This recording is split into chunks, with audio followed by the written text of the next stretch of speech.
Hello everyone, welcome back to my channel Skill Arc. मैं हूं प्रियंका और जो आज की हमारी क्लास रहेगी, इस क्लास में एक्सरसाइज 4.2 का इंट्रोडक्शन देखेंगे। तो एक्सरसाइज 4.2 में हमको काम में आने वाली हैं प्रॉपर्टीज ऑफ डिटरमिनेंट। तो आज की क्लास में हम उन सारी प्रॉपर्टीज को समझेंगे, ठीक है।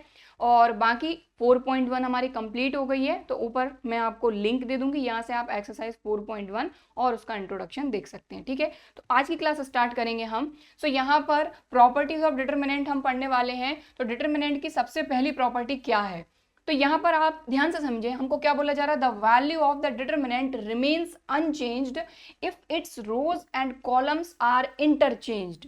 तो वर्ड्स को आपको ध्यान से समझना है कि पहली प्रॉपर्टी में हमको क्या बोला जा रहा है, दूसरी में क्या बोला जा रहा है, आपको मिक्सअप नहीं करना है। तो ध्यान से समझिए, यहाँ पर ये बोला जा रहा है, यहाँ पे ये नहीं बोला जा रहा कि 1 और 2 रो, यहाँ पे पूरा पूरा बोला जा रहा है कि अगर रो और कॉलम को हम इंटरचेंज कर देते हैं तब भी डिटरमिनेंट की जो वैल्यू रहती है वो अनचेंज्ड होती है। इसका मतलब क्या है, हम थोड़ा सा समझ लेते हैं कि मान लीजिए हमारे पास एक डिटरमिनेंट हमारे पास है a1 a2 a3 b1 b2 b3 c1 c2 c3, ये डिटरमिनेंट है। अब इन्होंने क्या बोला है कि अगर डिटरमिनेंट की रो और कॉलम को इंटरचेंज कर देते हैं, रो और कॉलम को इंटरचेंज करना आप पहले देख चुके हैं मैट्रिक्स में। मैट्रिक्स में जब रो और कॉलम इंटरचेंज होते थे, मतलब उस पर्टिकुलर मैट्रिक्स का हम क्या फाइंड करते थे, ट्रांसपोज, ठीक है। तो यहां पर हम ट्रांसपोज फाइंड नहीं कर रहे हैं, लेकिन मैट्रिक्स के लिए जब हम ट्रांसपोज फाइंड करते थे और जो हम करते थे रो को कॉलम में कन्वर्ट करते थे, यहां पर भी अगर रो को कॉलम में और कॉलम को रो में हम इंटरचेंज कर देते हैं तो यहां पर ये बोला जा रहा है कि जो डिटरमिनेंट का रिजल्ट आएगा उसमें कोई अंतर नहीं आएगा। तो ये हमारा डिटरमिनेंट है। अब मान लीजिए कि कॉलम और रो को हम इंटरचेंज कर देते हैं, तो कॉलम को हम रो में इंटरचेंज करेंगे, रो को कॉलम में। तो चलिए कर देते हैं। तो ये जो चेंज आएगा, हम सपोज कर लेते हैं कि ये हमारे पास है डेल्टा डैश इक्वल टू, अब इस रो को पहले कॉलम में लिख दीजिए, तो a1 a2 a3, दूसरी रो दूसरे कॉलम में b1 b2 b3, तीसरी रो तीसरे कॉलम में c1 c2 c3। तो इस तरीके से हम क्या फाइंड करते थे, ट्रांसपोज फाइंड करते थे मैट्रिक्स में। लेकिन यहां पर ये ट्रांसपोज नहीं है, यहां पर बस इतना बोला जा रहा है कि अगर किसी डिटरमिनेंट की रो, सारी की सारी रो को सारे के सारे कॉलम में हम इंटरचेंज कर दें, तो इससे जो रिजल्ट आएगा और इससे जो रिजल्ट आएगा अलग अलग नहीं आएगा, सेम ही आएगा, ठीक है। एक एग्जाम्पल से इस चीज को समझते हैं, क्योंकि इससे तो ज्यादा आपको समझ में नहीं आए, ठीक है।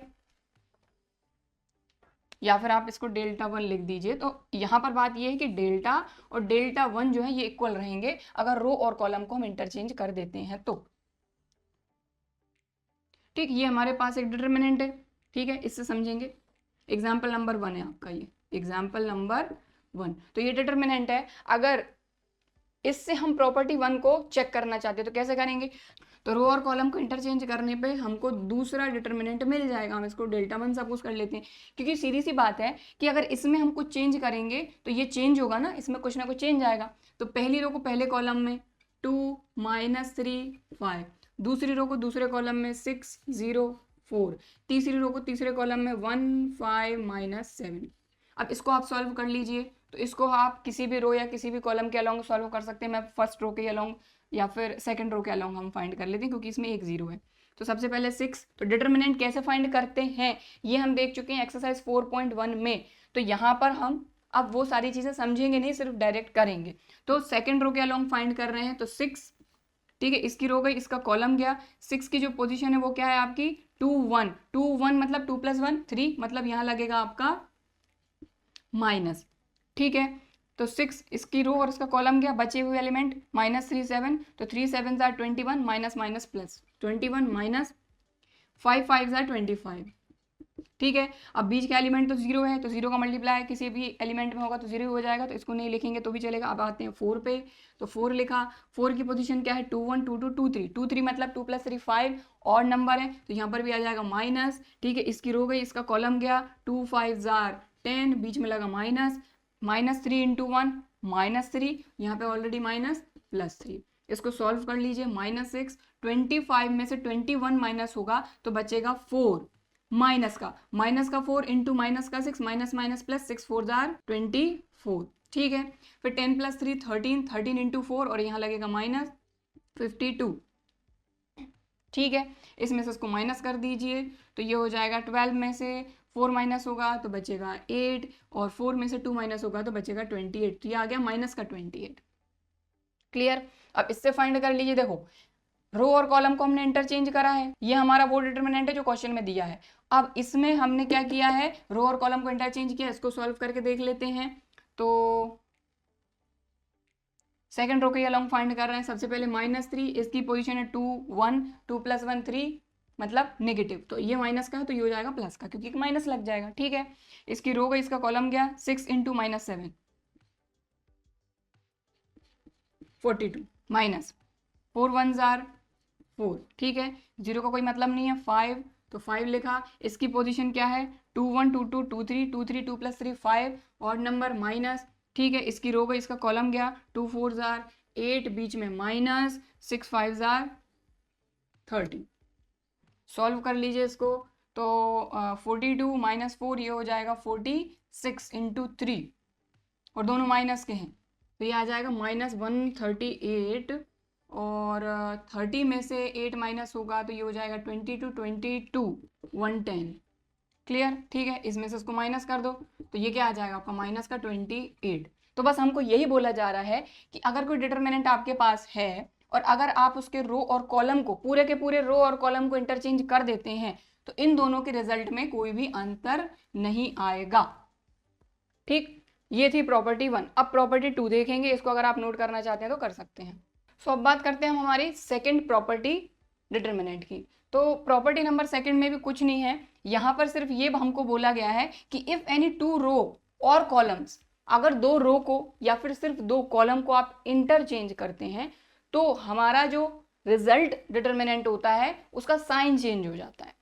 समझ में आई बात? कैसे? जैसे कि हमारे पास डिटरमिनेंट है, अब मान लीजिए हमने कोई 2 रो या 2 कॉलम को, किसी को भी आप कर सकते हैं, ठीक है, रो 1 और रो 3 को मैं इंटरचेंज कर रही हूँ, ये रो 2 है तो रो 1 और रो 3 को इंटरचेंज कर रहे हैं मतलब रो 1 को इंटरचेंज कर रहे हैं रो 3 में, तो रो 1 और रो 3 को चेंज कर रहे हैं, रो 2 में कुछ भी नहीं हो रहा, रो 2 एज इट इज, सिर्फ रो 1 और रो 3 को इंटरचेंज कर रहे हैं। तो रो 1 आ जाएगी रो 3 की जगह पे, रो 3 आ जाएगी रो 1 की जगह पे, तो रो 3 रो 1 की जगह पे लिख देते हैं, C1 C2 C3, row 2 as it is अपनी जगह पे, B1 B2 B3 और रो 1 आ जाएगी रो 3 की जगह पे, A1 A2 A3। ठीक है, और जब आप ऐसा करेंगे तो देखिए जब क्वेश्चन आप करेंगे मैं उसी तरीके से आपको बता रही हूं कि अगर आपने कोई भी 2 रो को इंटरचेंज किया तो आप अपने डिटरमिनेंट के आगे माइनस साइन लगा दो, 2 रो को चेंज किया तो माइनस साइन लगा दो, और अगर मान लीजिए फिर से आपने कोई 2 रो या 2 कॉलम को इंटरचेंज किया फिर से एक माइनस लग जाएगा तो माइनस माइनस हो जाएगा प्लस। अब मान लीजिए इसमें आप फिर से आप अगर ऑपरेशन लगा रहे हैं कि मान लीजिए 2 कॉलम को आप इंटरचेंज कर रहे हैं, कौन सा कॉलम, कॉलम नंबर 1 और कॉलम नंबर 3 को अगर आपने इंटरचेंज किया, कॉलम 1 को आप इंटरचेंज कर रहे हैं कॉलम 3 में, तो यहाँ पर क्या हो जाएगा, कॉलम 1 इधर आ जाएगा और कॉलम 3 इधर आ जाएगा, तो कर लीजिए C3 B3 A3, C3 B3 A3, C2 B2 A2 अपनी जगह पे, C2 B2 A2 अपनी जगह पे है, और ये जो है आपका कॉलम 1 या कॉलम 3 की जगह पे C1 B1 A1, C1 B1 A1।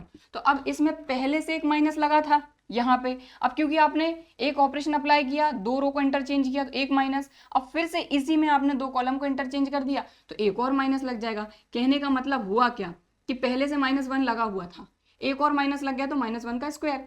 ठीक है, तो आप चाहे ऐसे भी कर सकते हैं, चाहे तो एक माइनस था, एक माइनस लगाया और इस पे फिर एक और माइनस लग के ये हो जाएगा प्लस। समझ में आ गई बात? तो कॉन्सेप्ट समझना जरूरी है हमको, ठीक है, कि क्वेश्चन में आप किस तरीके से इसको अप्लाई करेंगे, बस बाकी चीजें ठीक है, मगर हमको ये समझ में आना चाहिए कि अगर क्वेश्चन में हम इस चीज को अप्लाई कर रहे हैं तो किस तरीके से हम अप्लाई करेंगे। तो यहाँ पर जो सेकंड आपकी डिटरमिनेंट की प्रॉपर्टी उसमें यही बोला जा रहा है कि अगर 2 रो या 2 कॉलम को आप इंटरचेंज करते हैं, ठीक है, तो जो भी डिटरमिनेंट रहेगा रिजल्ट डिटरमिनेंट उसमें माइनस साइन लग जाएगा। ठीक है, समझ में आ गई बात? तो जैसे ये प्लस का था तो 2 रो को इंटरचेंज किया तो ये माइनस का हुआ, फिर इसमें दोबारा से हमने 2 कॉलम को इंटरचेंज किया तो ये प्लस का हो गया क्योंकि एक और माइनस लग गया। बस बात इतनी सी है। ठीक, चलिए, तो सेकंड प्रॉपर्टी तो ठीक है, समझ में आ ही गई होगी। अब हम देखेंगे प्रॉपर्टी नंबर 3। अब आते हैं प्रॉपर्टी नंबर 3 पे। तो प्रॉपर्टी नंबर 3 बड़ी ही आसान है समझने में, इसमें सिर्फ इतना है कि अगर 2 रो या 2 column if any two rows of a determinant are identical, identical का मतलब आपको पता है कि दिखने में सेम हो, तो उस कंडीशन में जो भी हमारा डिटरमिनेंट रहेगा उसकी वैल्यू हो जाएगी 0। समझ में आई बात? जैसे मान लीजिए हमारे पास कोई डिटरमिनेंट है, इसमें अगर कोई दो रो आइडेंटिकल है, जैसे कि हमारी पहली रो है A1 A2 A3, second row है B1 B2 B3 और थर्ड रो भी A1 A2 A3, तो इसमें आप देख पा रहे हैं कि आपकी पहली रो और तीसरी रो बिल्कुल सेम है, A1 A2 A3 A1 A2 A3। तो इस कंडीशन में इस डिटरमिनेंट की वैल्यू जो है वो 0 आ जाएगी। आपको फिर उसको सॉल्व ही नहीं करना है क्वेश्चन को आगे, ठीक है, क्योंकि जो एक्सरसाइज 4.2 है उसमें सारे के सारे क्वेश्चन जो हैं वो डिटरमिनेंट को सॉल्व करके नहीं करने हैं, आपको प्रॉपर्टीज का यूज करके सॉल्व करने हैं। समझ में आ गई बात? तो इसीलिए प्रॉपर्टी आपको पता होनी चाहिए। तो दो रो अगर सेम है, आइडेंटिकल है, या फिर दो कॉलम, मान लीजिए यहाँ पर हम कॉलम के लिए भी समझ लेते हैं कि यहाँ पर क्या है हमारा A1 A2 A3,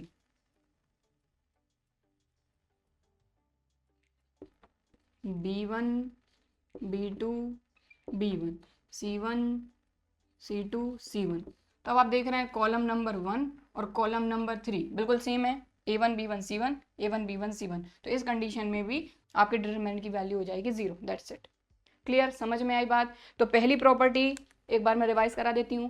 पहली प्रॉपर्टी क्या थी कि अगर डिटरमिनेंट की रो और कॉलम को हम इंटरचेंज कर दें, पूरी की पूरी रो को कॉलम के फॉर्म में लिख देते हैं, तो उस कंडीशन में डिटरमिनेंट की वैल्यू में कोई चेंज नहीं आएगा, ठीक है।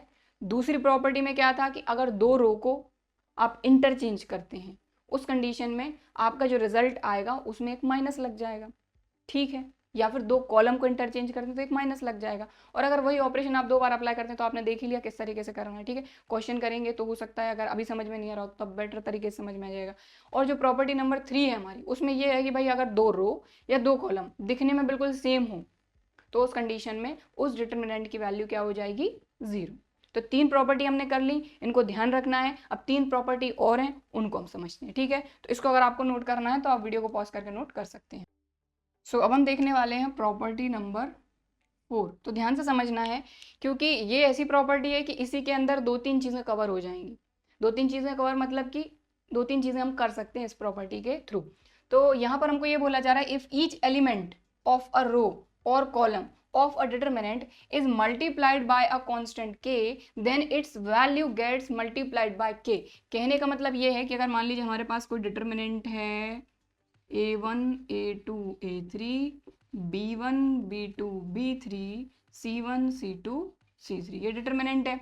अब मान लीजिए कि इसकी रो 1 में हमने मल्टीप्लाई कर दिया किसी कांस्टेंट वैल्यू का, रो 1 में या रो 2 में, किसी भी रो या किसी भी कॉलम में, ऐसा कुछ जरूरी नहीं है, ठीक है। तो या फिर मान लीजिए हमने कॉलम 1 में मल्टीप्लाई कर दिया, तो हमने क्या किया, कॉलम 1 को हमने चेंज करा, कॉलम 1 में हमने k का मल्टीप्लाई कर दिया, तो कर देते हैं कॉलम 1 में, ठीक है। तो क्या हो जाएगा, ये k A1 k B1 k C1, बाकी एलिमेंट सारे as it is A2 B2 C2 A3 B3 C3। तो हमको ये बोला जा रहा है कि अगर आप डिटरमिनेंट के किसी भी रो या कॉलम में किसी कांस्टेंट से मल्टीप्लाई कर देते हैं तो जो रिजल्ट आएगा, रिजल्ट क्या आएगा, k का मल्टीपल आएगा आपका डिटरमिनेंट। तो डिटरमिनेंट आपका स्टार्टिंग में ये था A1 A2 A3 B1 B2 B3 C1 C2 C3। हमको ये बोला जा रहा है कि अगर आप डिटरमिनेंट में किसी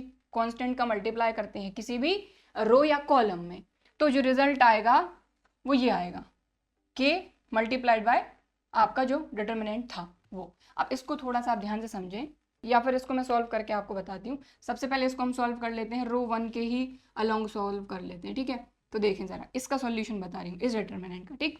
तो क्या हो जाएगा, A1, ये रो गई, ये कॉलम गया, B2 C3 B2 C3, बीच में minus B3 C2 B3 C2, ठीक है। A1 का हो गया। अब A2 की बात करते हैं, पोजीशन क्या है इसकी, 1 2, मतलब कि माइनस, ठीक।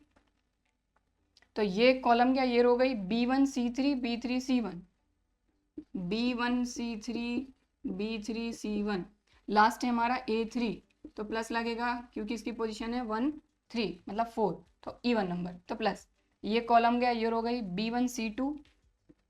B1C2 minus B2C1। ठीक है, तो ये आया इस डिटरमिनेंट का सॉल्यूशन।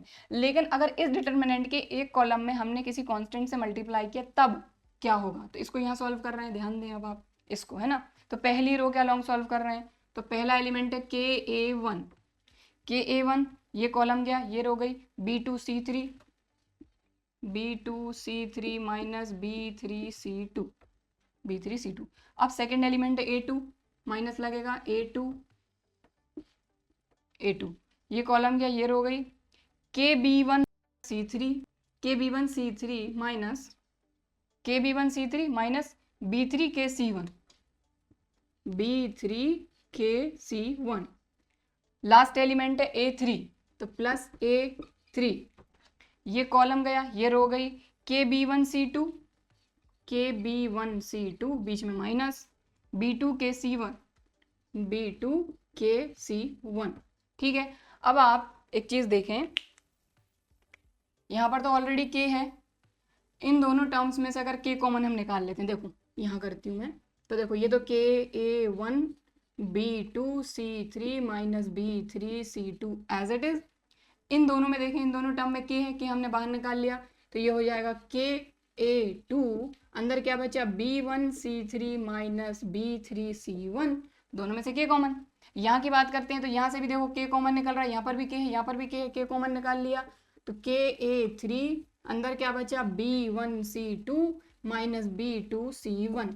और लास्ट टर्म में हम क्या कर सकते हैं, यहाँ यहाँ और यहाँ से सभी जगह से K कॉमन ले लेते हैं, तो ये क्या हो जाएगा K। अब अंदर क्या बचेगा देखो जरा, A1 B2C3 minus B3C2 minus A2 B1C3 minus B3C1, और लास्ट में क्या बचा है plus A3 B1C2 minus B2C1, ये क्लोज। तो अब आप ये देख लें, ये डिटरमिनेंट का रिजल्ट ये है और इसका रिजल्ट जो है ये, देखो K बाहर है और ये जो पूरा का पूरा रिजल्ट है ये अंदर है हमारा, A1 B2C3 minus B3C2 minus A2 B1C3 minus B3C1 plus A3 B1C2 minus B2C1। तो ये रिजल्ट किसका है, हमारे इस डिटरमिनेंट का, तो वही तो हमने लिखा है कि ये डिटरमिनेंट मल्टीप्लाइड बाय K। समझ में आई बात। तो सबसे पहले हमने डिटरमिनेंट लिया, उसको सॉल्व कर लिया, ठीक। फिर हमको बोला गया था कि डिटरमिनेंट के किसी भी कॉलम या फिर किसी भी रो में आप अगर किसी कांस्टेंट वैल्यू से मल्टीप्लाई कर देते हैं, तो हमने कर दिया, इसको सॉल्व कर दिया, रिजल्ट क्या आया हमारा K का मल्टीपल। ठीक है, तो यहाँ पर यही बोला गया है, then its value gets multiplied by K। तो डिटरमिनेंट की value I multiplied by K। तो इससे भी आप देख सकते हैं और रिजल्ट के हिसाब से भी देख सकते हैं, ये पूरी वैल्यू अंदर है, मल्टीप्लाइड बाय K है। ठीक, समझ में आ गई बात।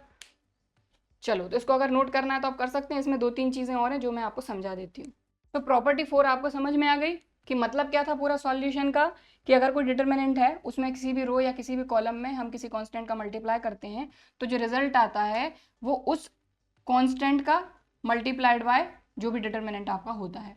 अब इसका मतलब ये भी हो सकता है कि इसी प्रॉपर्टी से हम एक चीज ये कर सकते हैं कि आप देखें, हमने अगर K का मल्टीप्लाई कर रहे हैं तो हम इस K को कॉमन भी तो ले सकते हैं। हम यही तो कर रहे हैं कि इस पूरे के पूरे कॉलम में से हमने क्या करा, K को कॉमन ले लिया और बाकी सभी एज इट इज। देखो ये दोनों कॉलम तो as it is A2 B2 C2 A3 B3 C3 as it is है, बाकी इस पूरे कॉलम में से हमने K को कॉमन ले लिया। तो कहने का मतलब ये है कि इसी प्रॉपर्टी के थ्रू अगर हमको जरूरत लगती है कभी किसी क्वेश्चन में कि कोई एलिमेंट ऐसा है जो किसी कॉलम या पर्टिकुलर किसी रो में कॉमन आ रहा है, तो उस पर्टिकुलर नंबर को हम कॉमन ले सकते हैं डिटरमिनेंट से, लेकिन पूरे कॉलम में होना चाहिए कॉमन या फिर पूरी रो में हमको कॉमन मिलना चाहिए, तभी जाके हम उस पर्टिकुलर नंबर को कॉमन ले सकते हैं। क्लियर। तो एक एग्जांपल से इस चीज को समझेंगे हम।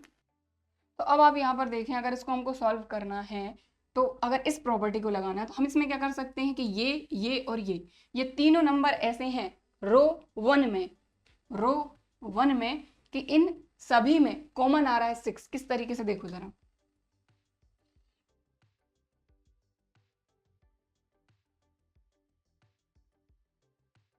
क्योंकि 6 इंटू 17 102, 6 3 जार 18, 6 6 जार 36 आ रहा है। ठीक है, बाकी रो को आप बिल्कुल कुछ मत करिए, एज इट इज लिख दीजिए क्योंकि इनमें और कुछ कॉमन आ ही नहीं रहा है।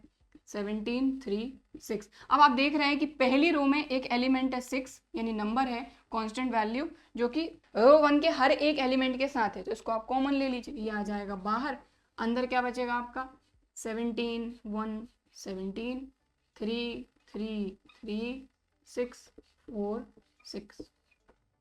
समझ में आई बात क्लियरली? हमने क्या करा, पहली रो से 6 को कॉमन ले लिया, ठीक। बाकी ये दोनों रो तो अपनी एज इट इज लिख दी और यहाँ से जो जो एलिमेंट बचे उनको लिख दिए, ठीक है।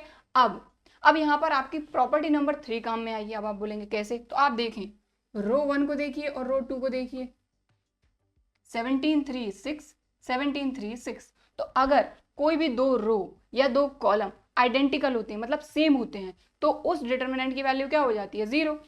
तो बस बात ही खत्म हो गई यहाँ पे कि भाई हमारा ये जो डिटर्मिनेंट था इसकी वैल्यू 0 हो गई, तो 6 × 0 0, तो ये आ गया आंसर। तो यहाँ पर हमने प्रॉपर्टी नंबर 4 और 3 का यूज करा।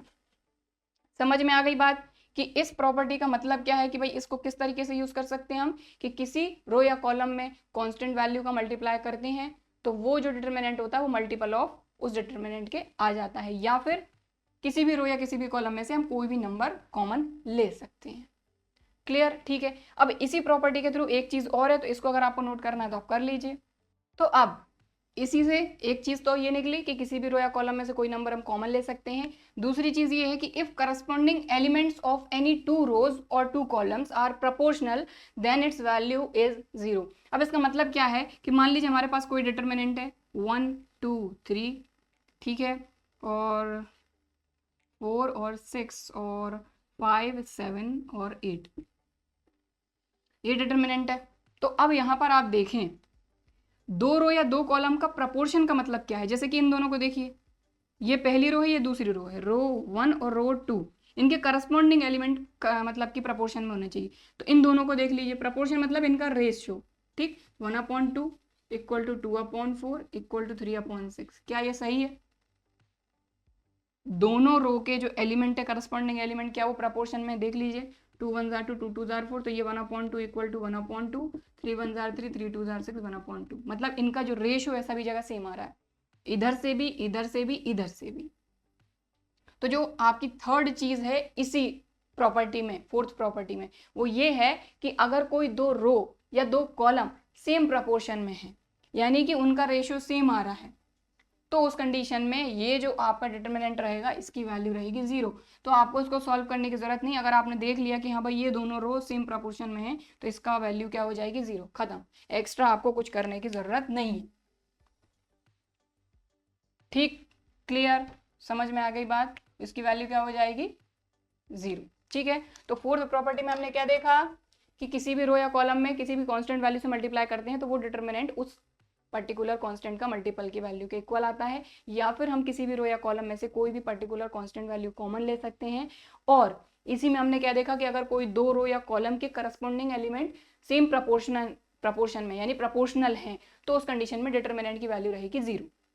क्लियर? ठीक है, अब हम देखेंगे फिफ्थ प्रॉपर्टी। तो जो हमारी फिफ्थ प्रॉपर्टी है उसके अकॉर्डिंग क्या बोला जा रहा है, if some or all elements of a row or a column of a determinant are expressed as sum of 2 or more terms then the determinant can be expressed as sum of 2 or more determinant. अब इसका मतलब क्या है आप तो ये समझिए, हमको ये बोला जा रहा है कि अगर मान लीजिए कोई भी रो या कॉलम में, ठीक है, कोई भी रो या कॉलम में सारे के सारे एलिमेंट या फिर कोई भी एलिमेंट अगर यहाँ पर कोई भी 2 टर्म या 3 टर्म के सम के फॉर्म में, जैसे उस चीज को मैं यहाँ पर समझा देती हूँ कि मान लीजिए ये रो 1 है आपकी पूरी की पूरी, रो 1 में जो भी एलिमेंट है वो 2 एलिमेंट के सम के फॉर्म में। आप देखें a1 और λ1 का सम है, यहाँ पर a2 और λ2 का सम है, a3 और λ3 का सम है, तो ये बोला जा रहा है। और जरूरी नहीं है 2 ही एलिमेंट का सम हो, 3 एलिमेंट, 4 एलिमेंट, 5 एलिमेंट का सम भी हो सकता है। तो यहाँ पर हम मिनिमल चीजें लेकर चल रहे हैं कि भाई हाँ, अगर 2 एलिमेंट का सम पहली रो में है तो इसको आप इनको 2 डिटर्मिनेंट के फॉर्म में लिख सकते हैं। जैसे कि यहाँ पर 2 एलिमेंट का सम है तो 2 डिटर्मिनेंट के फॉर्म में आ जाएगा ये, अगर 3 होते तो 3 डिटर्मिनेंट बन जाते। ठीक है, तो इसको लिखेंगे कैसे आप देखें जरा, इसको हम इस तरीके से लिख सकते हैं कि a1 के साथ इन दोनों को लिख लो, a1 b1 c1, यहाँ पर a2 के साथ लिख लो a2 b2 C2, यहाँ पर A3 के साथ लिख लो A3 B3 C3। ठीक, अब क्योंकि इनके सभी के बीच में क्या लगा है प्लस, तो यहाँ पर प्लस लगा दो। दूसरा डिटर्मिनेंट चालू करते हैं। अब लैम्डा 1 के साथ लिखेंगे lambda 1 B1 C1, lambda 2 B2 C2, lambda 3 B3 C3। समझ में आई बात? अगर मान लीजिए यहाँ पर कुछ और भी ऐड होता, मान लीजिए अल्फा 1 अल्फा 2 अल्फा 3 होता, तो प्लस करके एक और डिटर्मिनेंट हम बनाते। तो यहाँ पर जो फिफ्थ प्रॉपर्टी उसमें यही बोला गया है, if some or all elements of a row और कॉलम, ठीक है, अगर कुछ एलिमेंट्स रहे या फिर पूरे के पूरे एलिमेंट्स रहे रो और कॉलम के, are expressed as sum of two or more terms, तो दो टर्म के सम के फॉर्म में या फिर ज्यादा टर्म के सम के फॉर्म में अगर दिया है तो उनको हम दो या ज्यादा डिटर्मिनेंट के फॉर्म में लिख सकते हैं। तो यहाँ दो एलिमेंट के सम का फॉर्म था, इसलिए दो डिटर्मिनेंट के फॉर्म में हमने इसको लिख दिया, दो डिटर्मिनेंट के सम के फॉर्म में, दो डिटर्मिनेंट के सम के फॉर्म में, क्योंकि दो एलिमेंट के सम के फॉर्म में पहली रो हमको दी थी। समझ में आ गई बात? और क्वेश्चन करेंगे तब आपको ज्यादा बेटर तरीके से समझ में आ जाएगा। ठीक है, तो एक एग्जाम्पल कर लेते हैं इसके लिए। तो प्रॉपर्टी नंबर 5 को अगर आपको इसको नोट करना है तो आप कर सकते हैं। तो रिजल्ट जो है जो इसका आएगा वही इसका आएगा। और एक चीज और मैं यहाँ पर आपको क्लियर कर दूं कि आपको ऐसा नहीं करना है कि भाई जैसे आप क्या करते थे मैट्रिक्स में, दो मैट्रिक्स हैं बीच में प्लस लगाया तो करस्पॉन्डिंग एलिमेंट को आप ऐड करते थे, यही करते थे। आप क्या करेंगे A1 plus lambda 1, A2 plus lambda 2, A3 plus lambda 3, फिर B1 plus B1, B2 plus B2। ये नहीं करना है, ये आपका डिटर्मिनेंट है, मैट्रिक्स नहीं है। ठीक है, तो डिटर्मिनेंट में ये नहीं करना है कि आप सोचिए कि यार दो मैट्रिक्स को हम ऐड कैसे करते हैं, करस्पॉन्डिंग एलिमेंट को ऐड करके। तो यहाँ पर ये नहीं करना है। यहाँ पर क्या दिया हुआ है हमको, पहली रो दो एलिमेंट के सम के फॉर्म में है, इसलिए हमने दो डिटर्मिनेंट के सम के फॉर्म में इसको लिख दिया। क्लियर? ठीक है, इसको आप नोट कर लीजिए। अब हम इस पर एक एग्जाम्पल करेंगे। तो यहाँ पर प्रॉपर्टी नंबर 5 में हमको क्या बताया था कि किसी भी रो या कॉलम को दो टर्म के सम के फॉर्म में दिया है तो हम इनको दो डिटर्मिनेंट के सम के फॉर्म में लिख सकते हैं। ठीक है, तो उसी प्रॉपर्टी को हम यहाँ पर कर रहे हैं। सबसे पहली चीज तो ये है एग्जाम्पल नंबर 10, और हमको क्या बोला जा रहा है, show that this equal to 0। तो हमको इसको लेके प्रूव करना है कि ये 0 है, और प्रॉपर्टी का यूज करके। तो अब आप एक चीज देखें, अभी हमने प्रॉपर्टी नंबर 5 में क्या देखा कि कोई भी रो अगर दो टर्म के सम के फॉर्म में है तो हम इसको दो डिटर्मिनेंट में लिख सकते हैं। तो देखें, लिख लीजिए a x, ठीक, b y, c z,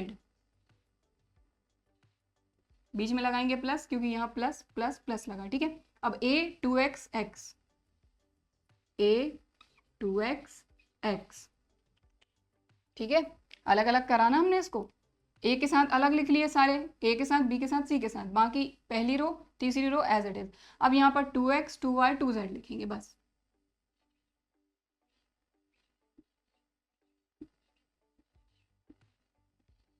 ठीक, हमने क्या लिया था, LHS लिया था, और इसको सॉल्व करके हमको लाना है 0, 0 प्रूफ करना है। अब यहाँ पर प्रॉपर्टी नंबर 3 में क्या बोला गया था कि अगर कोई भी दो रो या दो कॉलम आइडेंटिकल है यानी सेम है तो उसकी वैल्यू 0।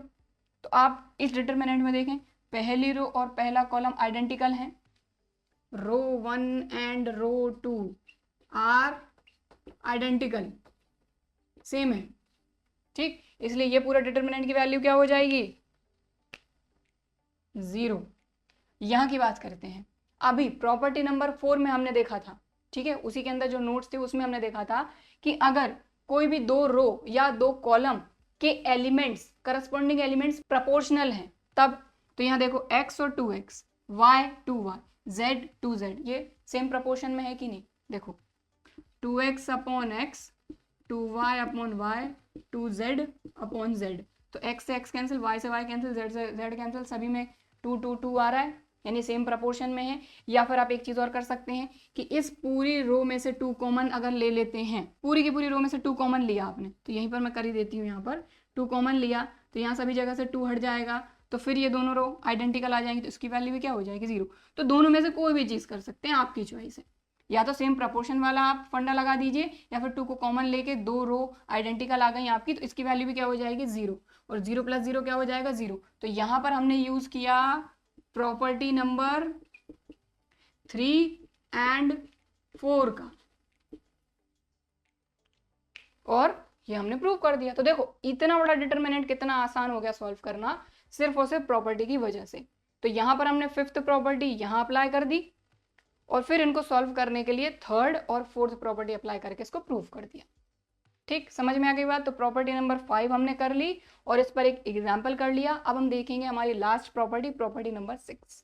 ठीक, तो नोट करना चाहते हैं तो आप कर सकते हैं। तो हमारी लास्ट प्रॉपर्टी, प्रॉपर्टी नंबर 6 में क्या बोला जा रहा है, if to each element of any row और column of a determinant the equimultiples of corresponding elements of other row or column are added, then value of determinant remains the same. That is, the value of determinant remains same if we apply the operation. तो देखो जैसा हमने matrix में operation apply किए थे उसी तरीके से यहाँ पर डिटर्मिनेंट में भी हम इस तरह से ऑपरेशन अप्लाई कर सकते हैं कि मान लीजिए यहाँ पर क्या है, A1 B1 C1 A2 B2 C2 A3 B3 C3। अगर हमको ज़रूरत लग रही है तो उस कंडीशन में कोई भी दो रो को आप ऐड कर सकते हैं, कोई भी दो कॉलम को आप सब्ट्रैक्ट कर सकते हैं। और अगर आपको ज़रूरत लग रही है तो मान लीजिए रो 1 को आप रिप्लेस कर सकते हैं रो 1 प्लस रो 2, और रो 2 में अगर कोई नंबर का मल्टीप्लाई करना है तो आप कर सकते हैं। तो ये चीज़ तो इससे तो फेमिलियर हैं आप, ये हमने देखा था मैट्रिक्स में। ठीक है, तो यहाँ पर यही बोला जा रहा है कि अगर आप कोई ऑपरेशन अप्लाई करते हैं तो आपके डिटर्मिनेंट की वैल्यू में कोई चेंज नहीं आता, डिटर्मिनेंट आपका वही रहेगा। मतलब आप ये ऑपरेशन अप्लाई कर सकते हैं अगर आपको ज़रूरत लग रही है तो, सिंपल। ठीक है, तो थोड़ा सा इसको समझ लेते हैं। देखो कॉलम के लिए भी और रो के लिए भी। तो लेट्स सपोज हमारे पास डिटर्मिनेंट है A1 A2 A3 B1 B2 B3 C1 C2 C3। अब इसमें आप कोई भी ऑपरेशन अप्लाई कर लीजिए, कॉलम का या रो का कोई भी। ठीक है, तो ये सिर्फ समझाने के लिए है कि अगर हम इस तरह का कोई ऑपरेशन अप्लाई करते हैं तो हमारे डिटर्मिनेंट की वैल्यू में कोई चेंज नहीं आता। तो यहाँ पर हमने ऑपरेशन अप्लाई किया कि रो 1 को हम चेंज कर रहे हैं रो 1 प्लस, हम कोई नंबर ना लेके के ले लेते हैं। ठीक है, के ही ले लेते हैं, के की जगह पर कोई भी नंबर, और के R2। और एक चीज़ और कि अगर आप यहाँ पर ऑपरेशन अप्लाई कर रहे हैं तो आप एक टाइम पे एक ही ऑपरेशन अप्लाई करिए, दो दो एक साथ मत करिए। क्योंकि वहाँ पर क्या गलतियाँ होती, क्योंकि आपकी बुक में भी आपके नोट में दिया हुआ है कि if more than one operation like RI plus KRJ is done in one step, care should be taken to see that a row that is affected in one operation should not be used in another operation. A similar remark applies to column operation. कहने का मतलब ये है कि अभी आपने किसके लिए ऑपरेशन अप्लाई किया, रो 1 के लिए। अब मान लीजिए दूसरा ऑपरेशन आप अप्लाई कर रहे हैं तो उसमें फिर रो 1 यूज नहीं होनी चाहिए, तब तो आप यूज कर लो। अगर मान लीजिए आपने कोई ऑपरेशन आप ले रहे हैं रो 2, किस में कन्वर्ट हो रहा है, रो 2 माइनस 2R3 अगर चल रहा है। जैसे यहाँ पर किस किस का काम चल रहा है, रो 2 और रो 3 का काम चल रहा है। यहाँ पर हमने ऑपरेशन किसके लिए अप्लाई किया, रो 1 के लिए। तो रो 1 का अगर यूज नहीं हो रहा है तब तो आप कर लो दो ऑपरेशन यूज, कोई दिक्कत नहीं है एक टाइम में। लेकिन अगर मान लीजिए रो 1 का यहाँ पर कहीं यूज हो रहा है, यहीं पर हो रहा है, तो आप ये ऑपरेशन यहाँ पर एक साथ अप्लाई ना करें। अब उसका रीजन ये है कि सबसे पहले आप ये लगाएंगे तो यहाँ पर जो डिटर्मिनेंट आएगा रो 1 में तो चेंज हो जाएंगी ना वैल्यू, तो अब ये ऑपरेशन जो लगेगा वो इसी के हिसाब से लगना चाहिए। तो इसलिए सिंपल सीधी सी बात ये है कि अगर दो ऑपरेशन आपको लगाना है तो आप देख लो कि अगर पहला ऑपरेशन जिस पे लगा है उसका यूज यहाँ दूसरे ऑपरेशन में नहीं होना चाहिए। अगर हो रहा है तो आप अप्लाई मत करो, खत्म बात। ठीक, चलो तो ये चीज़ मैंने आपको बता दी। चलो अब करते हैं हम जो हमको बोला गया वो हम करते हैं। तो ये ऑपरेशन अप्लाई कर रहे हैं हम, तो चलिए करते हैं। तो हमने रो 1 को हम चेंज कर रहे हैं, रो 2 और रो 3 एज इट इज लिख दो। तो B1 B2 B3 C1 C2 C3 as it is. ठीक, रो 1 में कर रहे हैं तो रो 1 प्लस, तो क्या था, रो 1 प्लस के R2। ठीक, फिर रो 1 का दूसरा एलिमेंट रो 1 प्लस के R2, रो 1 प्लस के R2 हो गया। अब हम इसको किससे सॉल्व कर सकते हैं, हमारी प्रॉपर्टी नंबर 5। प्रॉपर्टी नंबर 5 में क्या था कि अगर कोई भी रो या कोई भी कॉलम दो एलिमेंट के सम के फॉर्म में है तो हम इसको दो डिटर्मिनेंट में लिख सकते हैं। तो यहाँ पर कर रही हूँ अब मैं इसको आगे सॉल्व। दो डिटर्मिनेंट के फॉर्म में लिख देते हैं A1 B1 C1, A2 B2 C2, A3 B3 C3।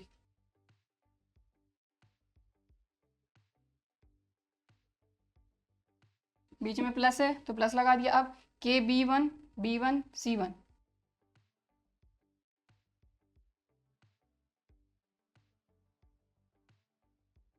तो यहाँ पर प्रॉपर्टी नंबर 5 लगाई हमने।